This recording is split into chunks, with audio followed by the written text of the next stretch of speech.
thank you guys for taking the time early this morning to be on this kind of webinar seminar that Russ and Shawn and I have been talking about and putting together. First of all, I want to thank all of our presenters for taking the time to do some preparation and be on the call with us to answer a few key questions as we go through this coronavirus together.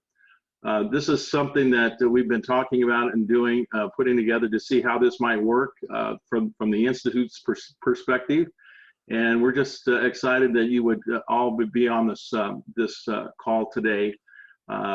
Shawn will be on in just a minute and will be facilitating the hour together with our presenters. And again, thank you guys. I hope you're all doing well and are being safe and are practicing your social distancing and making sure you stay inside at all times. No walks, just kidding. You know, I have to get out and get my 5 miles every day walk, that's for sure. So again, thank you guys. And if you'll do me a favor, if this format seems to be good, or if you have some criticism on it too, please send me an email to let me know what your thoughts are on having events like this, because the Institute, as we move forward with our message, we think that this might be an area that we need to work through and utilizing this kind of format so that we can be in front of so many of you at one time. So with that, I'll turn it over to Russ. The sage has a few words, and then we'll have Shawn come on and we'll get started. Well, I ditto Dave's comments. Thanks all for being part of this experiment. One of the things that you notice I always talk about in our meetings is the collaboration of we. And really, this is an experiment for us to find a new platform for us to engage ourselves in a common challenge and a common community experience and just gain some insight, but more so just the appreciation that this story of we is the collaboration in the midst of, you know, economic challenges, health challenges. And so I think it's exciting for us to give the opportunity for us to get together with some community leaders and to hear their thoughts from the different pillar points of view. So again, I'm kind of echoing Dave's words. Thanks for being here. Stay safe. And Shawn, let me turn it over to you. Okay, good morning, everybody. Again, it's good to be with you. You know, Russ and Dave had called me a few weeks ago, and we were talking about the rapidity of this entire thing that has happened over the last several weeks, and we felt like we needed to just turn on hyper communication. And we know that each one of you is hyper communicating in your own vertical or your own pillar, but we really wanted to bring all the community members together to hear what each other has to say and to update each other. And so we're going to move through it fairly quickly. We want to give everybody from each pillar, the participants that are going to be speaking, a chance to answer 3 primary questions. The first question is, what acute challenges are you seeing in your sector as a result of COVID-19 pandemic? What urgent help, if any, could your sector use right now? And in regards to your sector, what is bringing you hope at this time? And the idea is that we're going to hear from 7 different sectors or pillars, and we're going to learn something new in terms of what the common themes are and maybe some action steps that as a group we can take, and maybe action steps that individual pillars can take to help each pillar. So that's the goal for today, and we're hoping to learn quite a bit from our participants that are going to be speaking. So we're going to begin with Lucy Dunn with business, and we want to make sure that we unmute her. And I'm not sure that we know her. I'm not finding her. So if she's here, there's a few phone numbers that I don't have names for. Oh, I just found her. Okay. Lucy, can you hear us? I can. Good morning. Okay, Good morning, Lucy. Hi, Lucy. Good morning, Lucy. Before you start, just for anybody who's new to Zoom, I'm sure you've been on Zoom quite a bit. Upper right, you can have it on speaker view, or you can have it on a view where you see everybody. For this, I would suggest you have it on speaker view so we can really stay focused on what's being shared. Go ahead, Lucy. Why don't you share with us those 3 questions? Well, good morning, everybody. Look, first of all, I haven't even had my first cup of coffee yet. So the advice you're going to get is direct, Let's of see, course, here's my copy to you. to the amount of caffeine in me. Thank you, Dave. Well, thank you.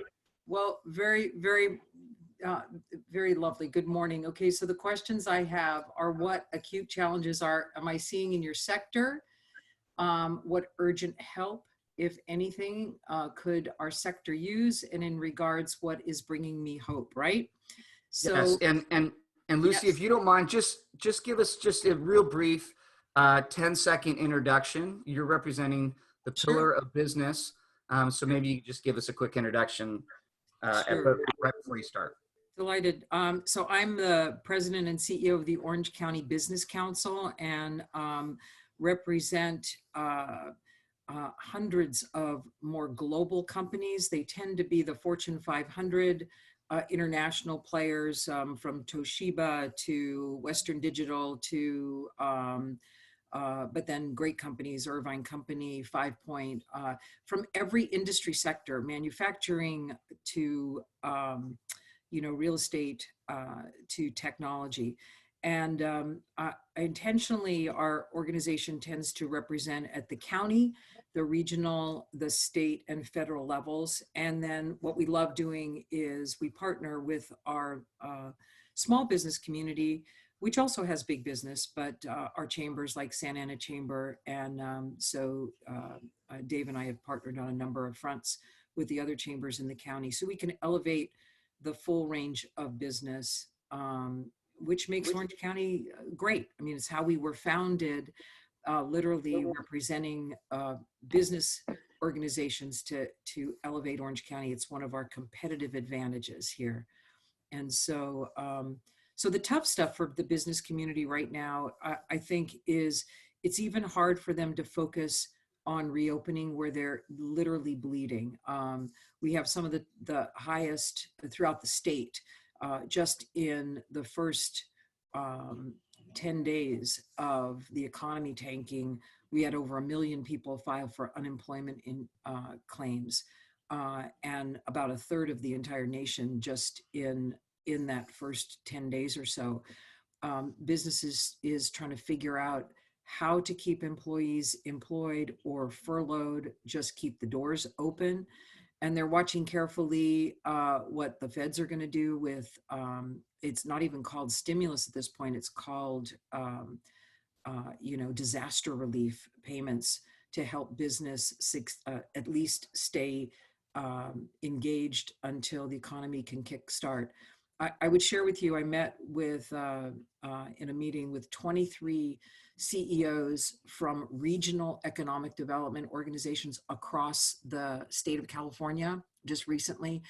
And I asked them point blank, I said, groups like OCBC from literally Sacramento, San Francisco, all the way down to San Diego.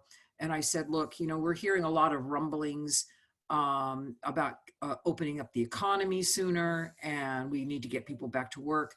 And to a person, they said, look, you can't have a livelihood unless you have a life. And we've got to take care of our health situation first, but maintain good business practices so that we're ready to kickstart. We should be able to get back. Remember, and I'm kind of mixing up my questions a little bit. Well, I'll get to my last question in a bit.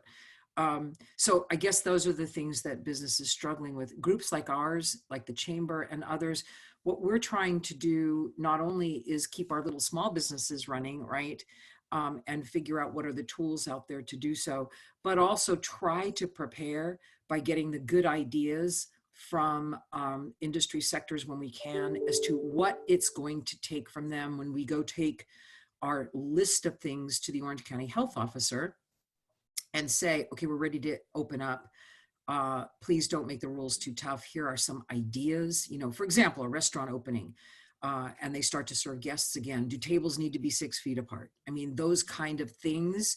What do we need to do for economic development and workforce development to think forward? What happens when we open up things in, please God, 60 days or 90 days or whatever the day is? But our world is being run in many respects by healthcare officers all over the state now. And thus it is. The urgent help is, we literally are broadcasting every day, first thing in the morning, an e-indicator, e-news, where we're trying to connect resources to businesses, to workers. How do you file for unemployment? What does it mean? What does the CARES Act mean? What are the feds doing? How can you get your small business loan? What banks are stepping up to help right now? Anything we can do. What are the numbers in Orange County? Has the curve flattened or not flattened? So keeping that resources list together so that people have a place to go to connect. It's literally one of the missions we're doing is taking information you guys give us and around the county, anything we need to connect people and have good ideas to keep our businesses, trying to keep their heads above water. Quickly, in regards to what brings me hope, the first thing I cracked up, and I said this in an event a couple of weeks ago, is, finally Congress and the administration realized what their job was, and that's to help people. And they're starting to work together to produce disaster relief. We may get another disaster relief package out, another CARES package. We're not even talking stimulus here, right? We're not talking kickstarting a job sector, but we finally have a federal government that's trying to do the right thing. We're watching as in the California state government, highly progressive, completely one-party rule.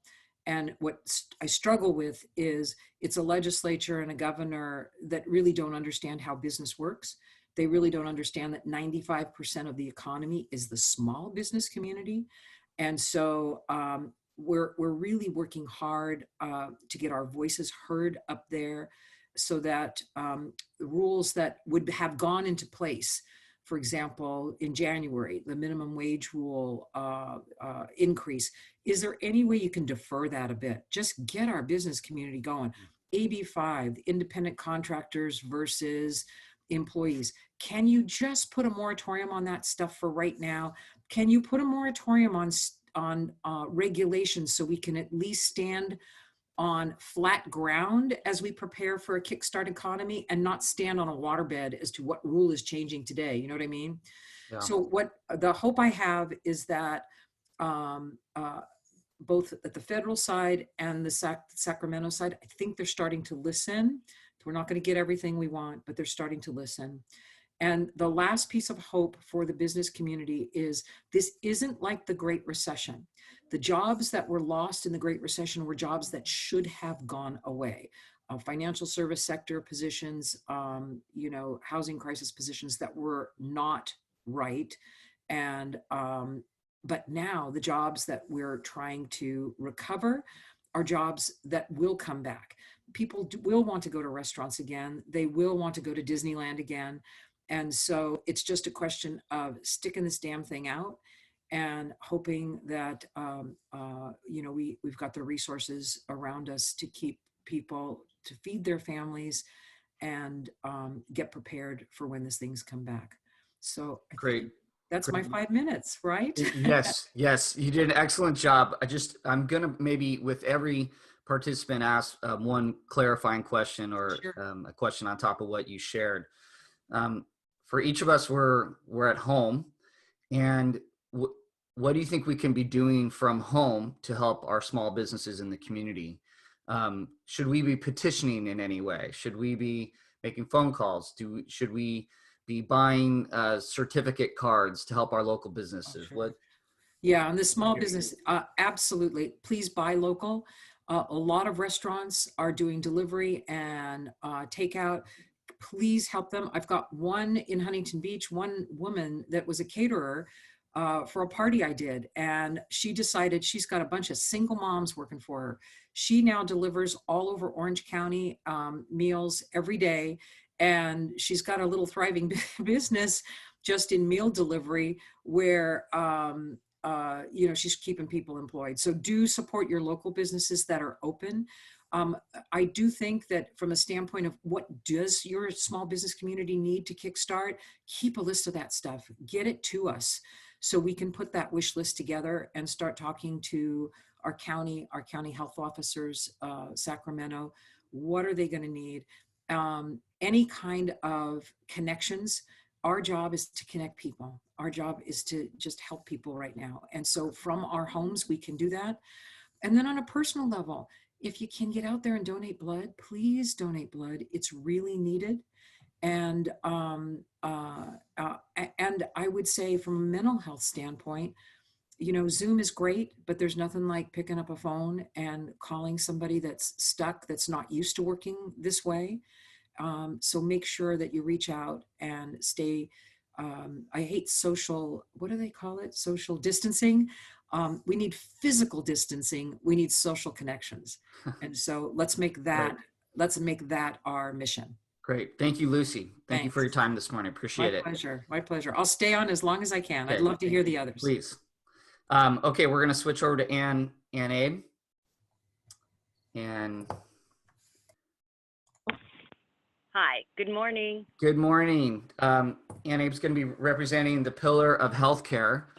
And it looks like you're on your phone. Go ahead and start on those 3 questions. Yeah, I'm really sorry. Fortunately, I am at work. So it's been quite an interesting challenge. I am Ann Abe. I'm the CEO for Orange County Global Medical Center. So I am actually right in the thick of things here.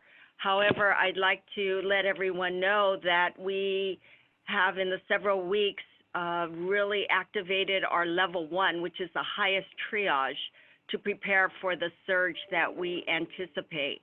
As you all know, if you've passed by our hospital on Tustin, we are the trauma center, and we have 2 tents deployed already in preparation for the surge. We're using these tents actually as a triage.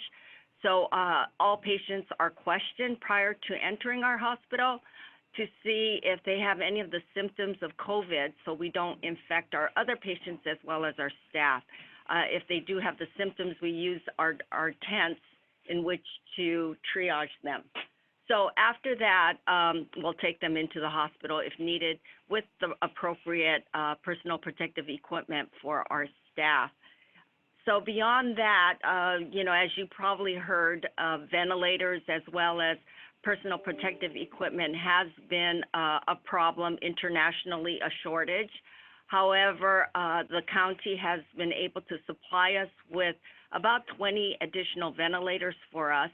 And also we are making requests with the county for additional supplies. It's pretty amazing from the community. We have had such a tremendous outpouring of support for people have dropped off personal equipment. They have dropped off food for our ICU staff, our ER staff, our hospital. I believe our ER and our security guards up front are well fed.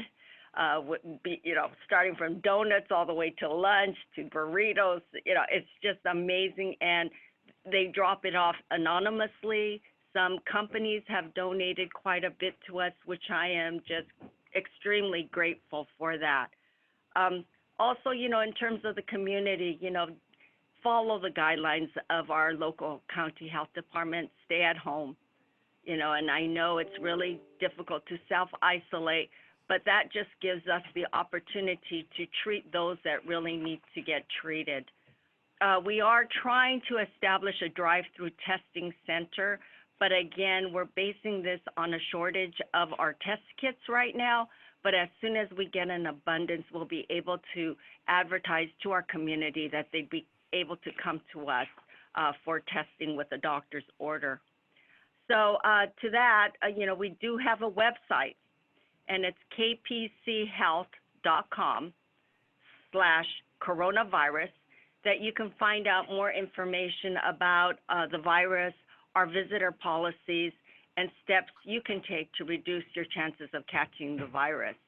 In terms of our visitors, again, we want to protect not only our staff and patients, but then we ask that we have no visitors during this time, except for we do have a labor and delivery unit, which the spouse or supportive staff can, a supportive member of the family can accompany the patient as well as compassionate care issues. We allow family members to come in. As far as, what gives me hope, it's seeing my staff, all the healthcare workers who show up every day. If you think about it, it's quite a scary position to be in, but between the nurses, the EVS workers, radiologists, phlebotomists, respiratory therapists, they're all hanging in there. And, if they don't show up, you figure they have no hope. And so as a leader, I am very proud to be part of this and to lead them through this unprecedented times. If there's any questions, but Yeah. it is quite a challenge for all of us. And are you seeing any spike in numbers as of the last few days? Actually, as tests become available and people are testing, we really haven't seen too much of a spike. We are preparing for it. I think we are prepared in our disaster management plans. We have it all in place, but technically we have not seen the major spike. We're hoping, like everyone says, flatten the curve. We're hoping, really wishing and hoping that we have done that. And how are you doing in regards to PPE supplies? Ann?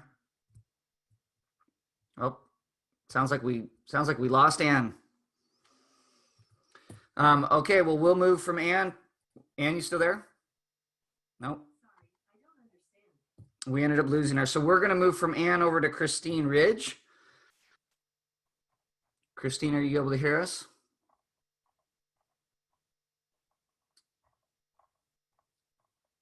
Kristine, are you there? Can you hear us, Kristine?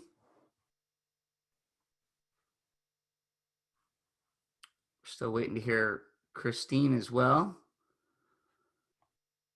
Let me see here.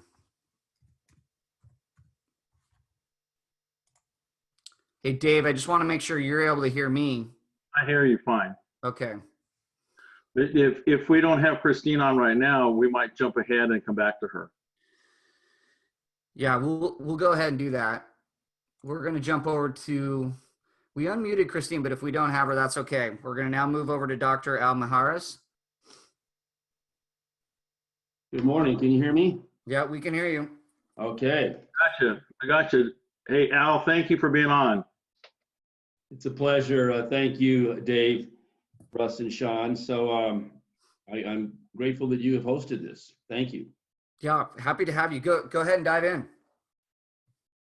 Okay. Well, we have been in the midst of this crisis for, the last several weeks, along with everybody. You can only imagine we've got about 650 schools that would include both public and private, about 550,000 students in grades K-12. So needless to say, that's a large number of individuals who were almost overnight displaced. It's almost as though somebody pulled the plug, and everything that we knew before was suddenly topsy-turvy. But I feel heartened that we're moving steadfastly forward. I believe that Orange County is very positioned to make the best of the crisis. I think that's a testament to the resilience of this great county. And just as you have noted, the people on this call today, the collegiality that we have together to stand united is amazing, honestly. So the biggest challenges for us right now, as you know, the governor issued an executive order, and a part of that order was that we have a robust online program for students. So the notion that schools are closed, there's a little bit of a nomenclature issue because they're not technically closed. Students have been dismissed from school, but we still are continuing in the instructional process. We're still doing everything we can to feed students. We're participating where we can to provide some childcare for parents, and we're working with our staff. Fortunately, we have been made whole.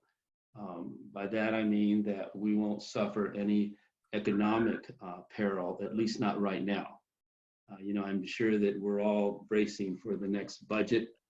The governor has already indicated that the January budget will be significantly different than his message in May on the May revise. So I would say that there is a good spirit in the air. I mean, we don't like it. It has displaced us. But, you mentioned hope. Well, first of all, I assume many of you are people of faith. So my hope comes from God. I know we're going to hear in a minute from the faith-based organizations, but I'm reminded of Martin Luther, the reformer. People saw him as a monk. You can see him that way, but frankly, he led the Reformation, which transformed the world for that matter. And in the midst of all of that, in the 15th, 16th century, 1500s, he wrote a fantastic essay on the bubonic plague. And I would commend it to you. You might want to read it. But in essence, he took two positions. He said, number one, God is in control. And number two, do everything you can to help yourself. Now, that's butchering his sermon. He is much more an expositor, obviously, but that is true. So we're recognizing that we have a strength in a sovereign who's caring for us, and that provides significant hope. But beyond that point, we have a responsibility to do what we can to protect ourselves. We're being good stewards of what the government is requesting. The spacing matters. We are really perfectionistic about that. We're trying really hard to hold that. The non-essential items or functions in our world as school people, we're putting those aside for now. And we're focusing with great urgency on the matter of online learning. Now, as you probably know, the K-12 system has used online learning for a number of years. It is not new to us. However, we've used it to augment the instructional process, to support, to enrich the classroom. Now it is replacing the classroom in its traditional form. So it's no more augmentation. It is driving instruction. And that's our biggest challenge, because you now have to take it to a whole different scale and be very mindful of state standards and what is expected both in the state of California and in our government with the U.S. Department of Education. So that's the part that is taxing the system. And for example, we're on Zoom here. Zoom is free. Zoom is not a very private platform for us to use. And it's been articulated by Zoom itself. So we're looking at different ways to protect the privacy of our students, particularly the more we engage in the use of distant learning, which is a big problem, big challenge. So we're looking at different companies that can help us to assure that our students are safe, that their data is protected. But even now, like for example, since everybody's drawing down on the use of Zoom because it's free, it's breaking, it's malfunctioning. It wasn't designed to handle, people are at home on Netflix and on Hulu, they're drawing down on the capacity that we have to use online learning. So for right now, until we transition into different platforms, one good thing would help us, and that would be that people are at home, that they stay off the internet, that they allow for free connectivity. Now for Dave Elliott, that's going to be a challenge, right, Dave? He's a good buddy of mine, but for all of us, it's not. That's good to know that, Al. That's good to know that. So anyway, but online learning has the capacity, just let me be assuring, has the capacity to enliven the lesson. And I have always felt that the classroom teacher, and still believe it today, that eyeball to eyeball, a highly qualified teacher is the most effective point of delivering high quality instructional material to our students. And then having our kids collaborate with their peers also sharpens the process. So being in a traditional classroom is the most important thing. And we want to get back to that as soon as possible. But in the meantime, we have no choice than to go online. And as I mentioned, some of the programs are very robust. And in some cases, it may exceed that moment of time in the classroom. And that's where it can really help us significantly. So just to say that I'm grateful again for the business community, and thank you, Dave and Russ, for sponsoring this today. We Zoom, quite frankly, daily, and it's taking us to new heights. So we're being forced, and this is another point of inspiration. We're really being forced to be experts in online education, which I think is going to be good for K-12 education. Let me stop there and ask you if there's any questions. Just a very quick question on that. How are the teachers adjusting to this new format from what you're hearing from them? That is the biggest challenge in any curriculum effort, and that is professional development. There's an industry out there that, as you can only imagine, flooded the market with lesson plans and how to deliver content. But the biggest thing is managing the professional. Those are the non-cognitive, even though I'll say that lightly because everything's cognitive, but social emotional development of the individual. How do you manage yourself? How do you manage the process, the metacognitive skills, if you will? And right now, the biggest thing that we are trying to address is professional development for teachers, for principals, those who are involved in the instructional process, support staff. We at the Orange County Department of Education, we've led statewide initiatives. Those have been appropriations done by the state of California, almost from the governor, state superintendent of public instruction, and others in the California Department of Education that have asked Orange County, because we are uniquely situated and armed, able to do this, to lead statewide efforts. And so the next thing that we're looking at is this very thing here, and that is professional development for the professional staff. Okay. All right. Thank you so much, Dr. Mijares, for your time and for your update. We're going to try now to jump over to Kristine Ridge one more time. Kristine, are you able to hear us? I can hear you. Can you hear me? Okay, we're able to hear you. Great. Yay. Kristine, you're representing government. Give us a brief introduction, and then we'll let you dive into those 3 questions. Certainly. So Kristine Ridge, I'm the city manager for the city of Santa Ana. Yay. 10 months on the job. Never thought I'd be facing a worldwide pandemic.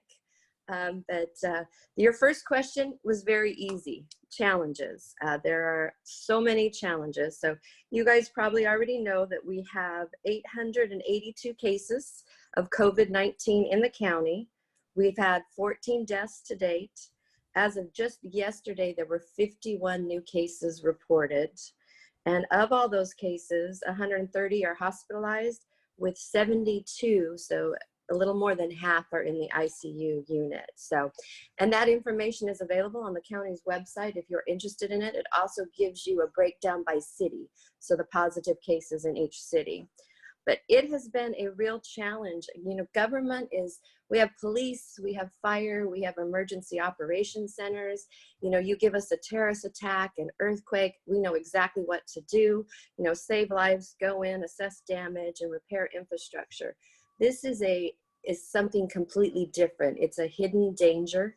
It's a healthcare issue, and your local governments, for the most part, are not public health agencies. So I don't have public health staff. So some of my challenges certainly are, we still have 900 employees like Ann, we're still working. So even though we did comply with the governor's order on March 19th to scale back non-essential, a lot of what we do is considered essential services. So the challenge is motivating those employees to go out and do their job every day.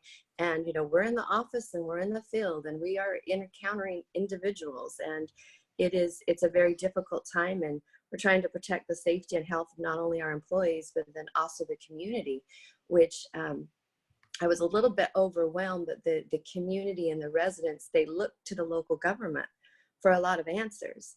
I personally probably won't go to a municipality for health information, but that's our community, and they need to know the information, and they need to be calm and reassured. So a lot of our challenges is not only protecting the public health and safety of the employees and the community while we continue to do essential services, and then also provide communication to the community that's seeking a lot of answers on different things.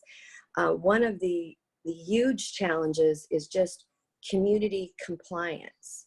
So we are a very, very dense city, and we have limited open space. So when this first happened, we closed down the senior centers because the seniors are one of the more vulnerable populations, but we feed a lot of seniors out of our senior centers. So we closed down, we made arrangements, we do frozen meals, they can come and pick them up, but without gathering together. And then it's like we tiptoed into closing a whole bunch of other things. And I was hesitant to shut down our parks because with the dense city and the demographics, you know, you have individuals living in a house when it's actually healthy for them to get out and walk and get fresh air. So our parks today remain open. What we have closed over a series of time is, you know, the community centers, the fitness courts, the basketball courts, the volleyball courts, the playgrounds. And it's, as you can imagine, in some of the parks, you can't really fence them off and close them. So it's a matter of sticking caution tape around them, which gets torn down the very next day. So we are particularly worried about the upcoming weekend because Easter in Santa Ana is a big event. People flood to the parks. There's a lot of cruising on streets. So we're going to be out in full enforcement. We've pulled plainclothes detectives and put them in patrol uniforms and have them out on the street. So that is definitely a big challenge. Another challenge for us is we've been trying to communicate not only to the residents, but also to the businesses that are in our city. We know it's a ghost town out there right now. So we try to be the conveyor of information on all of the various assistant programs that are out there. And there is a wealth of them. And I can't help plugging the Paycheck Protection Act enough. If you're a business that qualifies for it, it's free money. So I would encourage everybody to seek that out. With the challenges for us is we don't, without having any healthcare or being a public agency, we're at the whims of what the state does, what the federal government does, and what the County of Orange does. But every time they issue a health order, and I know there's going to be another one coming out today from the County of Orange, and it deals with the food industry, is they then look to the local police to be the enforcers of it. And I can tell you, my police officers do not have the time or the bandwidth to go into a corner market to see if there's price gouging going on, or to go into the back of a restaurant and see if the individuals have masks and gloves on. So we just can't do that. So that is creating an added strain onto our police officers. As far as urgent help that we have, one of the things that unless you're in government, you probably wouldn't be aware of, but a lot of the CARES Act and the different tranches, and they're getting ready to come out with a fourth tranche of assistance, none of it really goes to government. So absolutely, as a disaster is declared, local government can seek reimbursement for FEMA for our additional expenses of dealing with COVID-19, but we don't get any other type of assistance. Even the federal legislation that requires you to pay sick leave of 2 weeks for your employees, it requires it of government too, yet there's no payroll taxes that government gets to deduct on the back end, so we're not reimbursed. I have roughly 1,400 employees. I've sent about 600 of them home.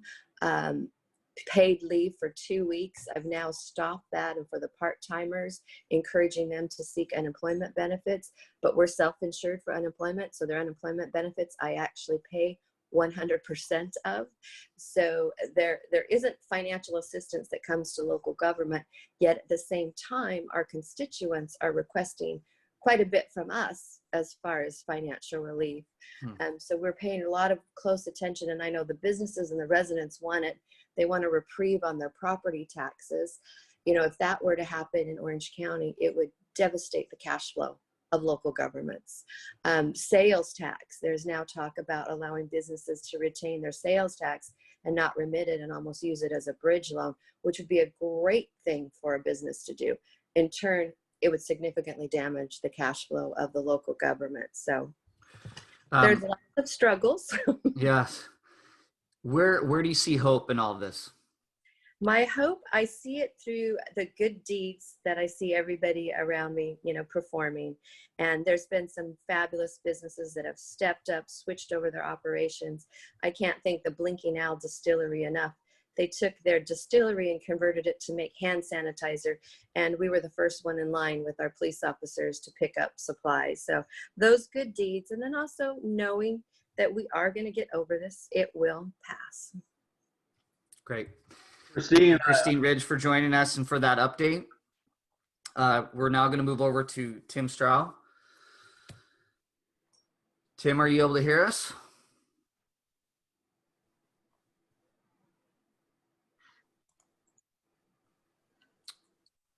Tim, can you hear us?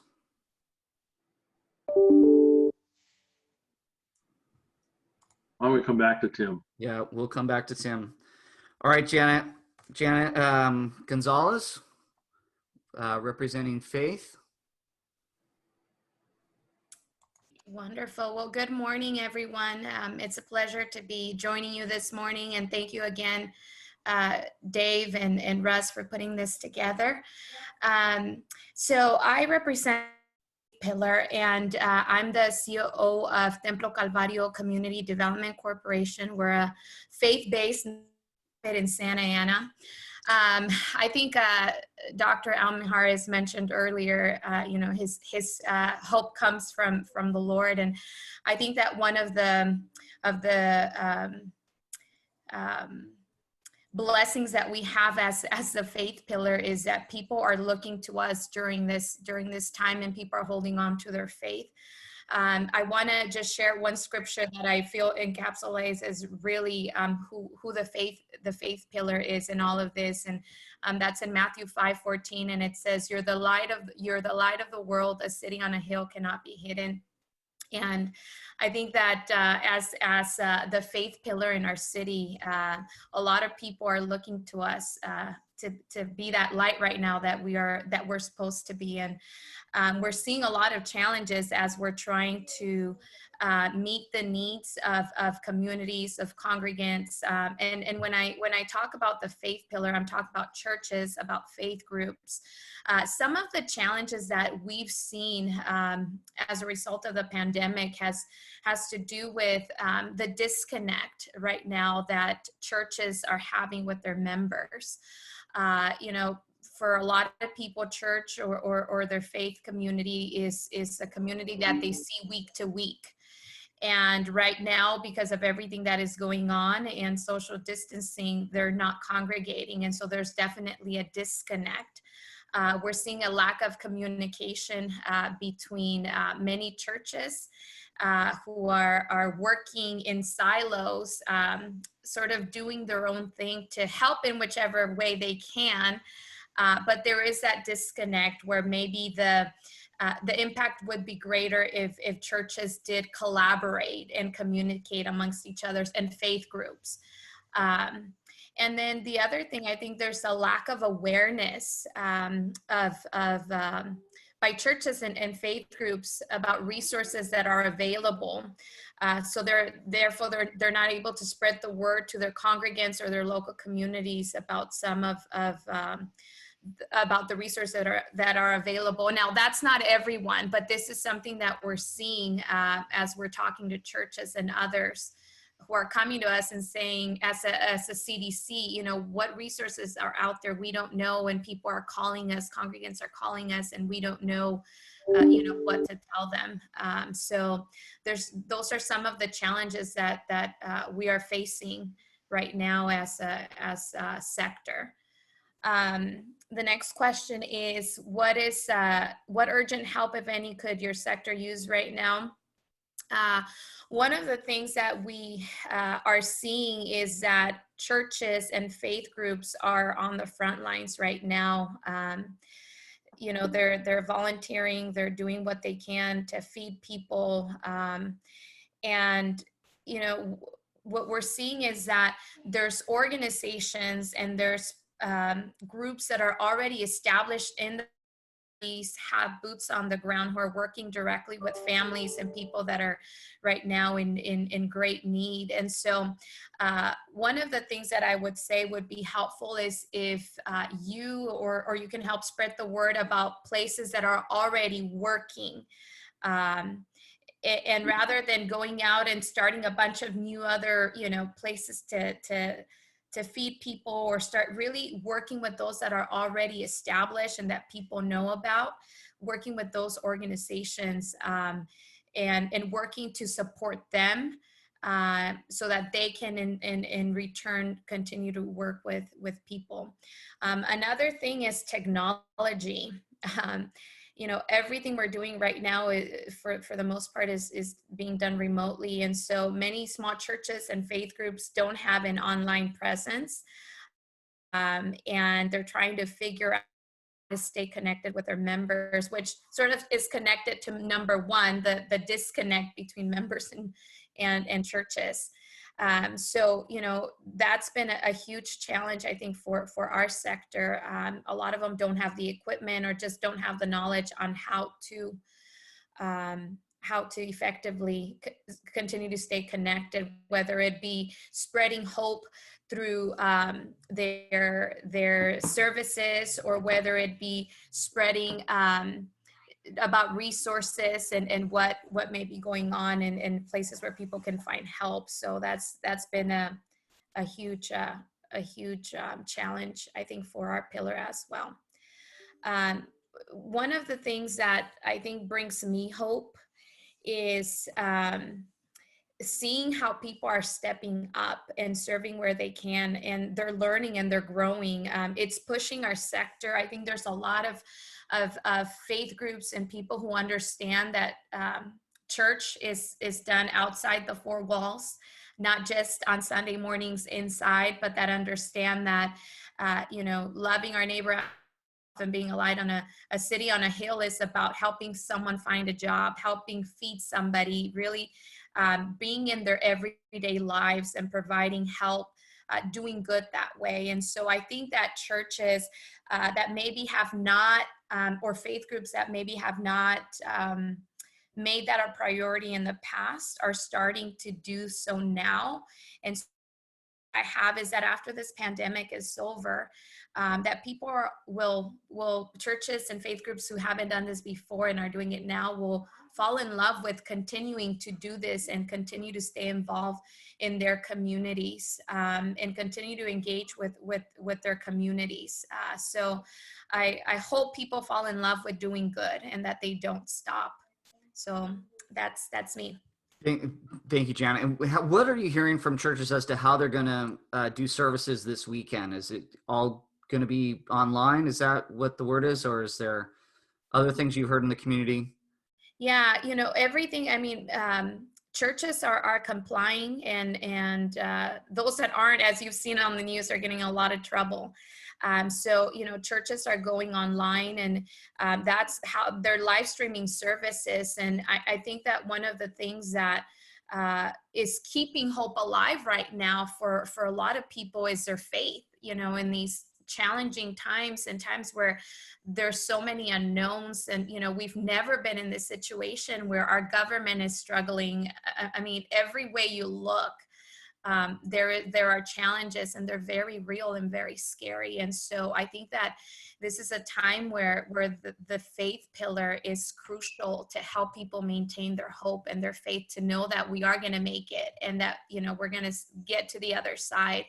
And so we're doing that through online services. That's primarily the way of communication right now between churches and the community. Thank you so much, Janet. Appreciate it. Thank you. We're gonna dive over to Don Reese here. Tim, we want to get to you, but we need you to turn on your microphone, and we'll get to you after Don. On his phone. Can you hear me now? Oh, we can hear you now. That's great. Okay, we'll wait, Don. Hold on a second. We'll do Tim first. Tim, give us the nonprofit update. All right. Thanks, Shawn. First, thanks for moderating this, and Dave and Russ for the Institute for putting this on today. Really appreciate it. So I'm Tim Stroud, the president and CEO of 1OC. We work with over 750 nonprofits every year directly, over 25,000 volunteers that we engage with, and about 250 companies. And about 3 weeks ago, when this all started to come down, had a call with the Orange County Community Foundation, United Way, Charitable Ventures, and Goodwill. And really just really figuring out what do we need to do to help the sector. And 1OC was tasked was to go ahead and be not only a convener, but also an organization that could provide resources on a centralized location. So at 1OC, what we did was we put together a resource page on our website, 1OC.org. It allows nonprofits to go in to look at all the different elements of funding, how to find volunteers, what are the resources, what are the legislative actions that are up to date. And so the first thing we did is we put that together in about a week, and we thought that that was really important. And part of that process, we actually surveyed our members, and we asked, what are the top 3 priorities that you're seeing in right now that you need addressed? And clearly funding support is something that came to the forefront, along with volunteering, because a lot of our organizations and those that are not as familiar with the nonprofit sector may not realize the level and needs that nonprofits have to be not only sustainable, but to offer their services rely on a lot of volunteers. And with more folks not able to volunteer, it's allowed us to look at new ways to be more creative in terms of virtual volunteering, and ways that we actually can still get volunteers out to organizations like our food bank that are really critical in a time when we need food to be distributed out to those that are in significant need. What we're seeing now, though, is a little bit of shift over the last 3 weeks, which has been from, although the funding support is continual, there's more nonprofits that are asking for legal and compliance assistance from an HR perspective. Folks are transitioning as a transition to more telecommuting and having to make really significant staff decisions. They're looking for more of support and resources in these areas. So one of the things that we've done at 1OC, and Don Reese, who you're about to hear from in a minute, started a CEO OC forum network. And so what we've been able to do is convene a lot of peer network groups on our resource page. So those nonprofit professionals and leaders and board members are looking for ways to convene online and to share some of the strategies and ways that they can continue to thrive, or not even thrive, just survive in these times. We're creating those types of forums for individuals and for nonprofits. And what we're finding, and this, I'll talk about this a little bit later, Shawn, around the hope, is our nonprofits are extremely savvy. They're very business oriented. They're very flexible and nimble. There's almost over 6,000 nonprofits in Orange County, and our nonprofit sector is significantly needed now, and I think even more so moving forward in the recovery phases. Going to the second question, what's the, in terms of urgent help? What we're seeing, and I think the most important, is that some of our nonprofits are definitely struggling to keep the doors open. We're also finding those that are actually busier than ever. So we have this polarization going on, while at the same time we have folks in the middle trying to figure out their way. And I think where I think the sector can utilize individuals is as we need community leaders to stand up and be ambassadors for the sector. The sector is, in terms of, a lot of folks don't know this, but 1 out of every 11 employees in Orange County work in the nonprofit sector. So it's a very big sector, and without our nonprofits, some of this work that needs to be happening right now on the ground level is paramount. So for us and for our sector, don't forget that there's ways to volunteer still virtually. There's ways to support legislative action. I was really encouraged in the CARES Act. This is the first time in my 3 decades that I've seen where nonprofits were included in the disaster relief funds. Third, what brings hope? I have seen a level of collaboration and connection go at even a greater level than I've seen in my whole career during the last 3 weeks.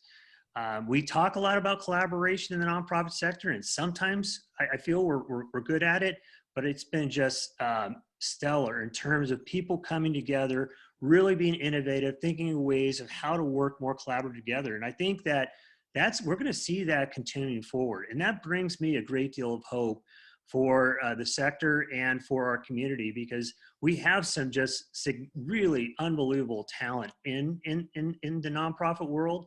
And we really need our leaders and professionals to continue to act and believe and collaborate with each other so that we can get through this.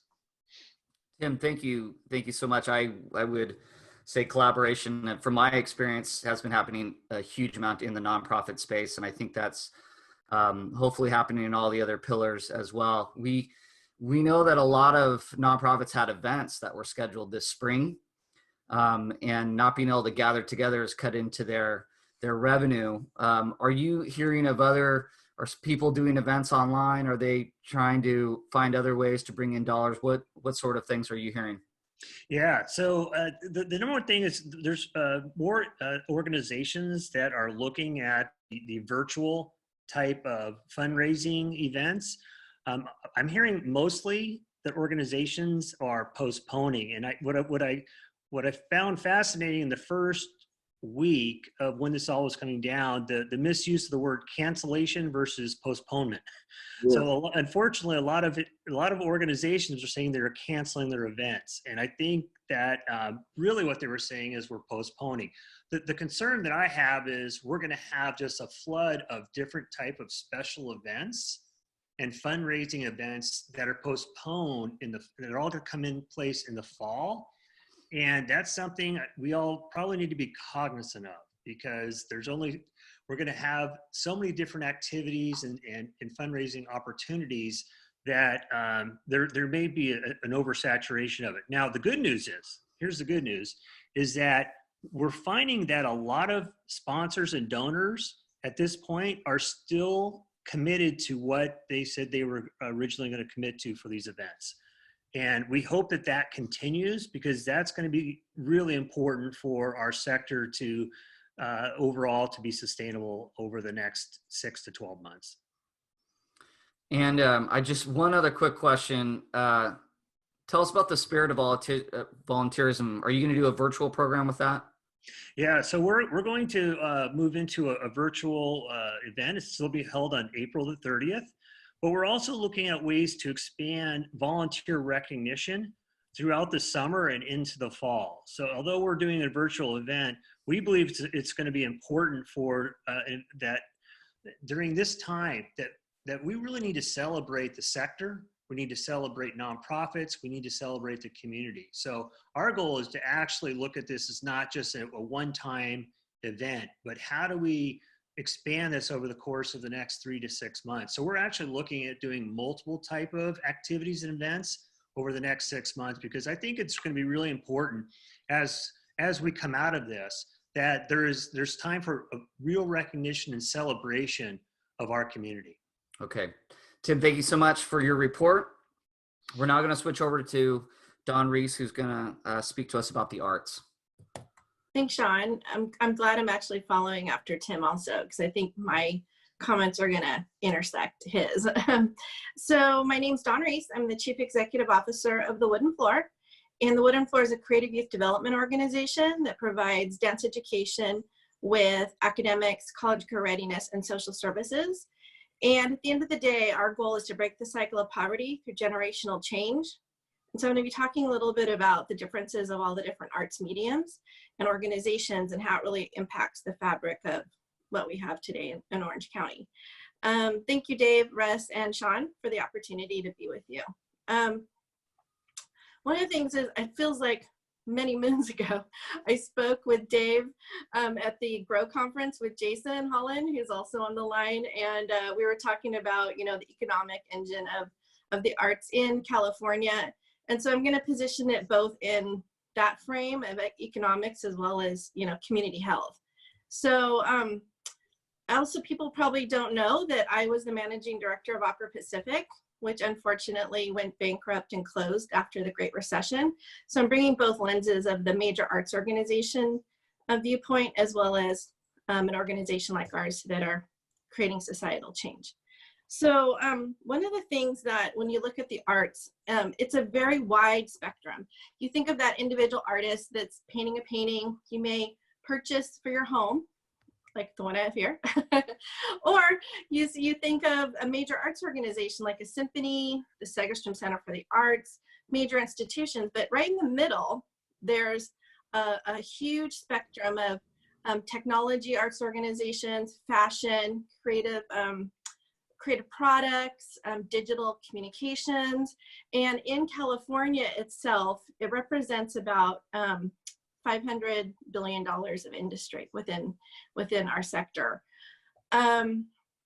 When you think of organizations also, there are many organizations like the Wooden Floor that use arts as an intervention mechanism to help the low-income community, specifically children, develop those life skills and competencies to be really successful leaders of our community in the future. And so there's just this wide spectrum of arts organizations. So I'm going to try to speak a little bit to all of it. One of the things that just recently Arts Orange County, which is our California Arts Council's local office, reported that in California, we've already seen a huge decrease in revenue. Last year, specifically, the arts and culture organization of these groups that they surveyed were about $5 billion. Those organizations have already lost about almost $200,000 just in the first week of the pandemic when everything broke out. They've had to cancel artists, performances, museum exhibits. Most of those are closed completely in Orange County. And also at the university level, people don't realize how many arts organizations are actually embedded inside of many of our institutions, Chapman University, UCI, Cal State Fullerton within Orange County, plus all the different private universities like Concordia and Vanguard. And so you've seen just in the recent that there's just been a huge immediate shutdown, just like almost the small businesses.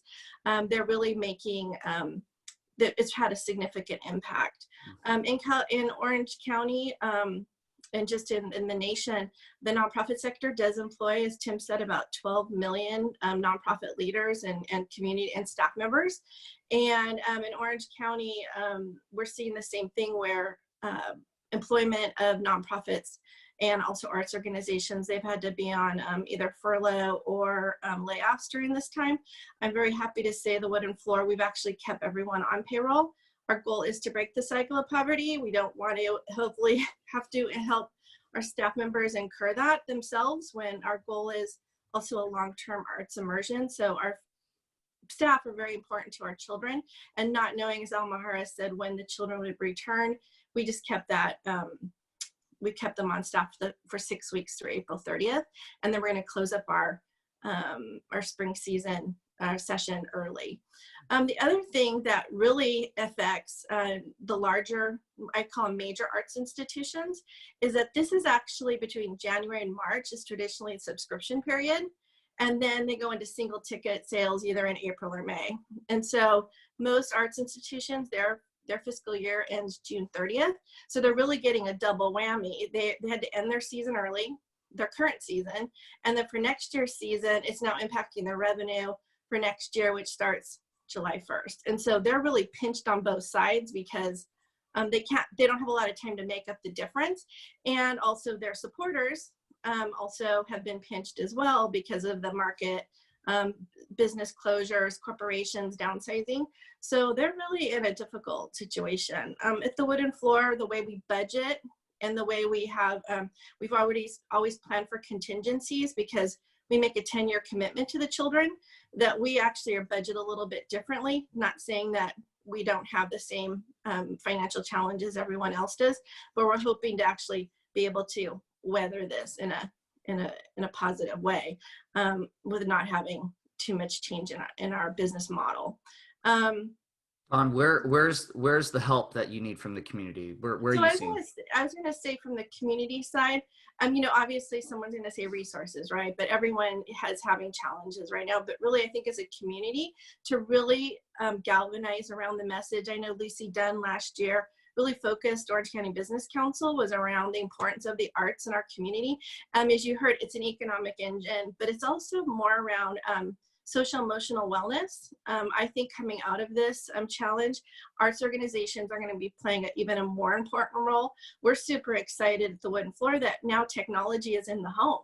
Up until recently, we were trying to think of how we could bring computers into the home, because what we're able to now do is not just bring dance into the home, which we just started yesterday, our virtual online curriculum, but now the parents are dancing with the children. And that's a whole component of mental health, physical health, and just personal well-being that we think in the long term, we're actually going to have an impact with our children and their families in the home, which is giving us this pipeline into the home that we just didn't know was possible. So when I think of hope, I just think is that love is greater than fear. And that's my mantra of my executive coach, Vance. And he always says it to us, and you know, you listen to it and you go, oh, like, you know, kind of maybe not passes one ear and through the other, but in reality, you know, that's what I'm holding on to is that I've seen so many great collaborations, as Tim said. People are just rallying, sharing best practices, wanting to make our community better. And I also take the long view at the Wooden Floor. We're working on our class of 2029, 2020 right now, or sorry, 2029, 2030 right now, who are in the Wooden Floor pipeline with their dream set to have a better life for themselves. So this too shall pass, as we always have been hearing, but really for ourselves, it's a today, we're in crisis, but we have to keep that hope and opportunity going about the future generation. Thank you, Don. Appreciate your time and for that final inspiration for all of us. Dave and Russ, I turned your guys' microphones back on. And I think what we'll be doing is we'll be taking some notes. You know, when we heard everybody speak, and I want to thank all of our participants for sharing what is happening in each one of their pillars. I think when we heard everybody speak all together, you started to see some themes blend, whether it was on collaboration or different entities working together to deal with what is happening. And I think as a community, the more we are learning and hearing from one another, the more we can help and contribute and get through this together as a community. Dave and Russ, you guys want to close this out? So, Russ, you can close in a second, but I just wanted to share with those that are still there that if they have some ideas or thoughts about our program today, let us know. Secondly, OCBC for business resources, ocbc.org. The chamber, we use it every day. We're posting all kinds of information. We feel like organizations like OCBC, our chamber, and others like Tim mentioned from 10C are great places for resources. So I would just encourage people to check out ocbc.org, the Santa Ana Chamber, which is just santanachamber.org, for daily postings of resources and updates. And I'm sure Tim would say the same thing, especially from our nonprofit sector with 10C. So I just want to make those kind of announcements and those resources on a daily basis to look at. Russ, any final words? Just a closing comment. I guess the way I'll talk about tone as a closing comment. I feel like I've heard a heartbeat from these sectors today, and the heartbeat is very steady and very strong and very purposeful. It's the heartbeat of community. It's the heartbeat of care. We're hearing from the faith community. There's the sovereign guidance. And then in the sector levels, we're hearing, well, the sovereign guidance has a play within the hearts of so many. And I am truly overwhelmed and so grateful that I could feel that heartbeat in listening to these presentations this morning. And basically, from an institute's point of view, ask the question, well, how can we continue to hear the heartbeat? So thank you, Shawn, for your great efforts in stroking this story this morning for us with your capabilities. Yep. Shawn, again, thank you for doing this and facilitating this conversation today. Yeah, happy to be a part of it. Everybody stay safe out there, stay healthy, keep contributing. Thank you. Enjoy the rest of the day.